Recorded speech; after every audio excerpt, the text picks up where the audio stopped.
तो यह घटना मेरे मम्मी-पापा के साथ कोरोना के लॉकडाउन के समय घटी थी। तो तब लॉकडाउन लगने के कारण चारों ओर अफ़रा-तफ़री का माहौल था। तो इसी में मैं उस समय अपने नानी के घर में गया हुआ था और लॉकडाउन की खबर सुनकर मैं और मेरी नानी काफ़ी ज़्यादा डर गए थे। जिसके कारण मैंने अपने मम्मी-पापा को नानी के गाँव आने को कह दिया।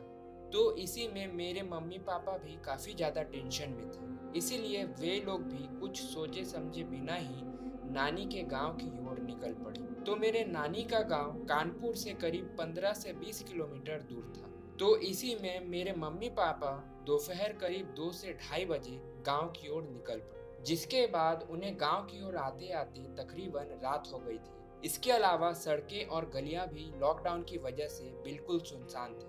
तो इसी में वे लोग उस जगह तक पहुंच गए जहां से हमारे गांव की सीमा शुरू होती थी। तो वो एरिया चारों ओर घने जंगलों से घिरा हुआ था और बीच में बने रोड से वे लोग हमारे गांव की ओर आ रहे थे कि इसी में उन्हें उसी रोड में थोड़ी दूर पर एक औरत को एक पेड़ के नीचे खड़े देखा। और इसके बाद जब वे लोग उस औरत के और सामने की ओर जाने लगे, तभी उन्होंने देखा कि वह औरत काफी अजीब थी। मतलब उसके हाथ काफी पतले थे। इसके अलावा वह औरत काफी बीमार भी लग रही थी क्योंकि उसका पूरा शरीर सफेद पड़ चुका था। तो इसीलिए मेरे मम्मी पापा को लगा कि शायद उसे किसी मदद की जरूरत है। तो इसी में उन्होंने अपने बाइक को उसके सामने ले जाकर रोक दिया और उससे पूछने लगे कि क्या उसे कोई मदद चाहिए या नहीं। इसके बाद वह औरत जो घूंघट में थी वह धीरे धीरे कुछ बोलने लगी, जिससे डर कर मेरी मम्मी को कुछ अनहोनी होने का शक हुआ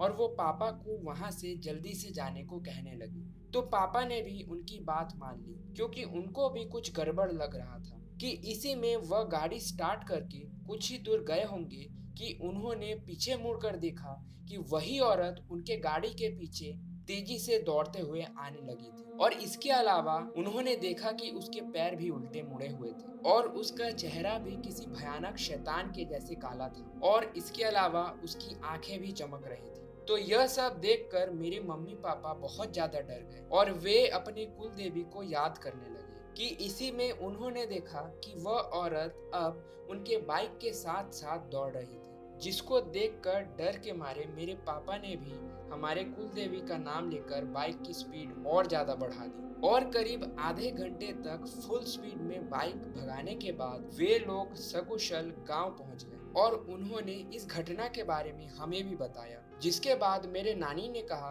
कि वो लोग हमारे कुल देवी के आशीर्वाद से ही बच पाए, नहीं तो अब तक जो कोई भी उस रास्ते से रात को आता है उसे वह चुड़ैल मार देती है। मेरे मम्मी पापा की किस्मत अच्छी थी कि वो उस चुड़ैल के चंगुल से बच पाए।